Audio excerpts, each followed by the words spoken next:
Hi, I'm Sarah. And I'm Sasha, and we're founders of Prism Face Company, a facial aesthetics boutique coming to Mason, Ohio.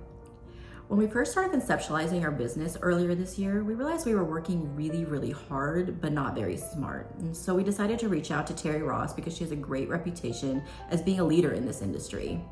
And we found out that APX was offering a new development course. We knew it was exactly what we needed to get our business off the ground. From our first phone call with them, they actually saved us from making a pretty costly mistake, and so we're forever grateful. Yeah. The new development incubator is basically a curated mini business school. You're going to get all the tools, the templates, the formulas, honestly, everything you need to develop a business plan and then execute it. I'm a mom, a healthcare provider, and life in general just gets busy. So it was really nice to be able to work on all of this at our own pace. Not only did we get all the tools and templates, but we had weekly coaching calls with Robbi and Donna, who are amazing. They're a wealth of knowledge for us, and they were just with us every step of the way.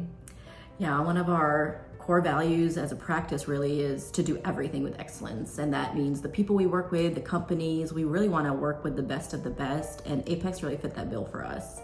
Yeah, we're just so thankful for their counsel, and we feel ready to open our doors. So if you're looking to launch a new aesthetics practice, if you have the skill set, if you have the vision, we highly recommend working with APX to turn that vision into a reality. Good luck.